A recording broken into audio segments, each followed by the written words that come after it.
Mga kabeshi, good morning. So magluluto tayo ng munggo for today's video. So ito yung munggo natin. Binili ko sa Asian store.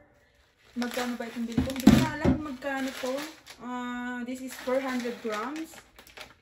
So, konti lang yung iluto natin. Hindi natin ito iluluto lahat. Siguro isang ganito lang. Yan. Tama na yan. Oops. Nagasanin lang muna natin ito, mga kabeshi. Kailan natin siyang lumambot, mga kabeshi, ha?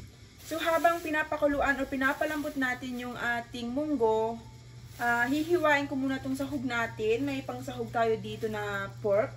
Ayan. Tapos, lalagyan din natin ng kamatis. And then, wala tayong malunggay or ampalaya. Spinach po yung ating ilalahok na gulay. So, ayan siya.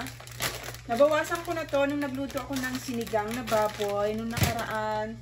So, ngayon, dahil gusto kong mag-ulam, munggo, kasi I miss munggo na. And then, syempre, igigisa natin yun. Hindi ko na siguro masyadong ipapakita yung pagluto ko dito kasi walang bago dito. Alam ko namang marunong kayo na dito. Siguro habang naghihiwa ko ng mga ricado, magkukwentuhan na lang tayo. Ayan, puti yung gagamitin nating sibuyas. Masarap to. Pang ano to eh. Kalimitan hinahalo to sa mga burger, ganon. Tumutubo na yung mga ano natin dito, oh. Garlic. Kaya minsan kapag bumibili ako ng garlic, yung ano lang, kunti-kunti lang, isang piraso, ganon. Kasi hindi naman ako nagluluto everyday. And then itong ano, oh, yung ating ginger is kulubot na rin. And then malapit na rin siyang tumutubo. Kaya ganon. Dito sa ano, sa mga grocery, pwede namang magpitas-pitas ng ano, ng tawag dito, luya. Kung ayaw mong marami, pwede kang pumitas. Kunwari, ito, malaki siya, ganyan yung kalaki, pwede mo siyang pitasin. Nung ano kasi, akala kasi ng asawa ko nung ano, sabi ko, pitasin mo kasi ano, malaki. Ayaw niyang pitasin kasi daw hindi pwede. Tapos, narinig kami ng ano doon, yung staff doon sa ano, sa mga gulay-gulay section.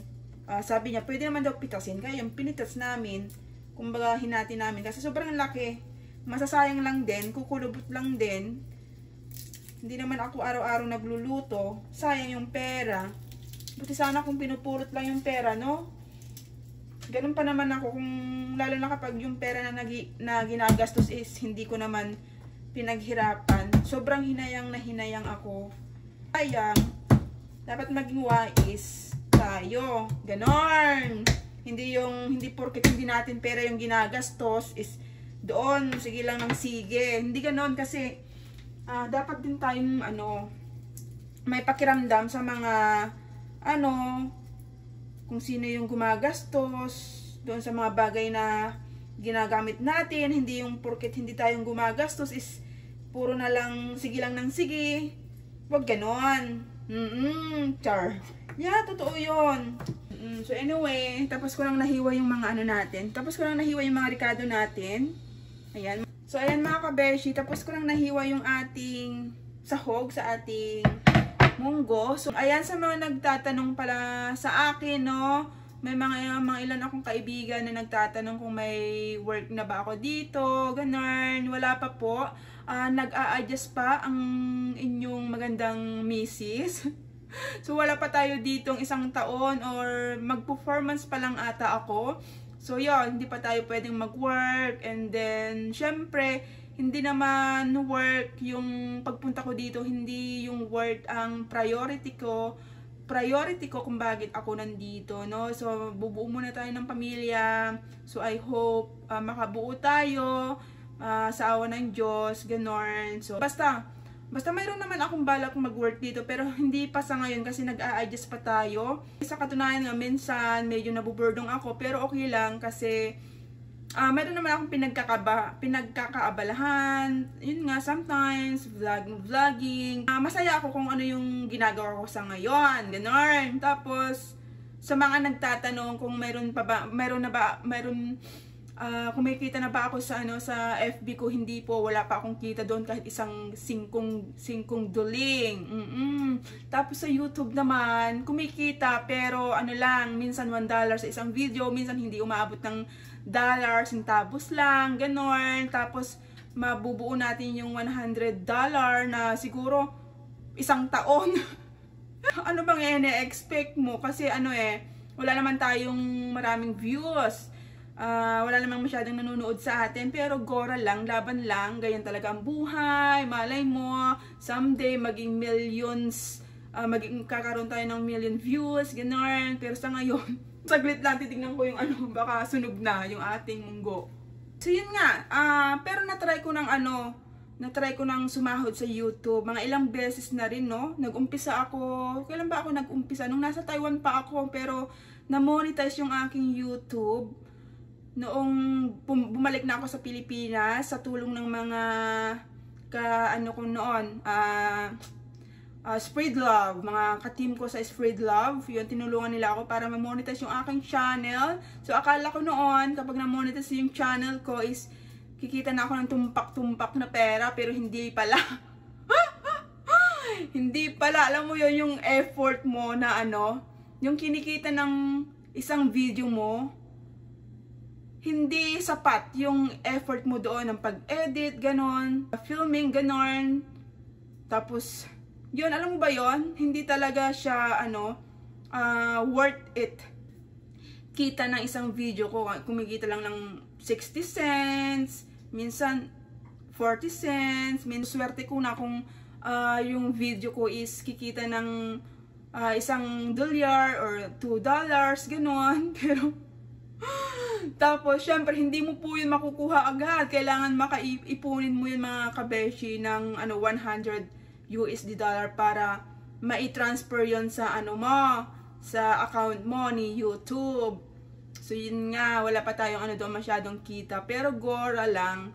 So napapansin ko nga yung mga yung mga kabatch ko na kasabayan ko sa YouTube na wala na sila, sumuko na sila. Yung aminin ko nung una, akala ko nga kikita ka agad doon sa sa pag-vlog, pero hindi pala, depende yan sa mo. Depende yan sa depende yan sa mga views mo, no? Tapos, depende rin kung yung mga ads mo is hindi nila ini-skip. So, ganon. So, okay lang kahit hindi tayo sumasahod ng bongga, no? Malay mo. Next. Malay mo, 2024? Malay mo, 2050. Tayo. Dumami yung views natin. Pero sa ngayon, ini-enjoy ko na lang yung aking ginagawa dito sa sa YouTube. So, kung balak mong gumawa ng channel sa YouTube, wag kang mag-expect ng kumita ng limpak-limpak na pera dahil kung hindi ka sikat or kung hindi ka, alam mo yon, minsan may mga may mga content ka na nagugustuhan ng mga viewers mo, kalimitan naman hindi nila gusto kaya hindi nila pinapanood, ganon. Oo, kalimitan ganon. So, advice ko lang sa mga gustong gumawa ng YouTube channel, ganon. So, una, dapat siguraduhin mo na masaya ka sa gagawin mo, na gusto mo ba ito, ginagawa mo ba ito kasi ito yung ito yung passion mo, ganon. Kumbaga, wag mo munang isipin yung yung kikita ka dito sa YouTube channel kasi matagal pa yun. Ang hirap po. So, yun. Sa totoo lang, sobrang hirap. Hinahan muna natin yung kasi magchismisan muna tayo. Kunwari, hindi ka naman busy sa buhay, wala ka namang ginagawa, and then gusto mong magkaroon ng YouTube channel as libangan, ganon, go, gumawa ka lang po. Pero yun nga sinasabi ko, wag kang mag-expect na kapag gawa mo ng channel mo, ng YouTube channel mo is magbo-boom agad. Marami ka pang pagdadaanan. Una, kailangan mo pang magkaroon ng 1,000 subscribers. Pangalawa, dapat magkaroon ka ng, kung hindi ako nagkakamali, 4,000 watch hour. Dapat mabuo mo yon. Then after, kapag na-meet mo yung mga requirements ni YouTube, i-ano mo yon, i-apply mo yun sa kanya, tapos i-review nila kung pasado ba, kung wala bang problema doon sa YouTube channel mo.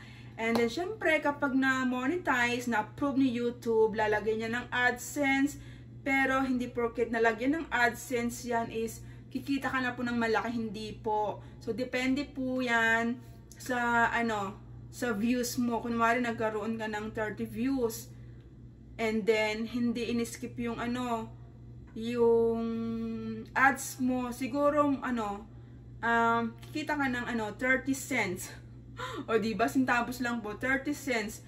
Swerte mo kung yung 30 views ay aabot ng $1, pero malabo po. So, yun lang, i-enjoy mo lang, libangan, ganun. Ko lang sa mga kasabayan ko sa YouTube, bigla lang nilang silang nawala after nilang na-monetize.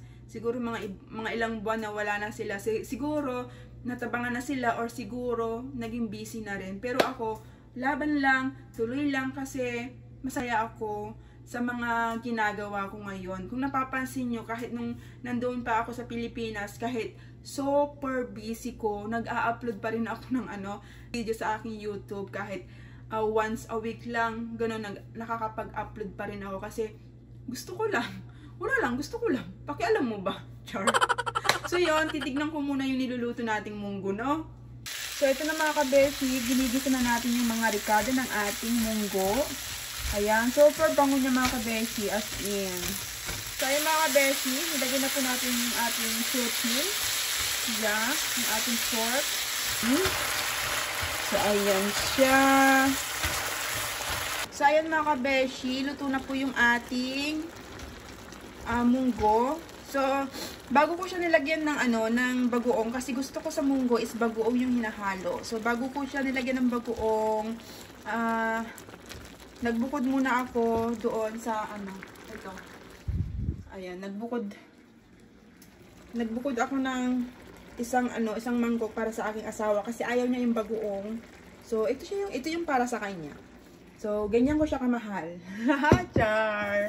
Dapat binubukodan siya kasi ayaw niya ng bagoong. Mga kabeshi, hanggang dito na lamang po ang ating vlog for today's video. Please like and subscribe. Thanks for watching.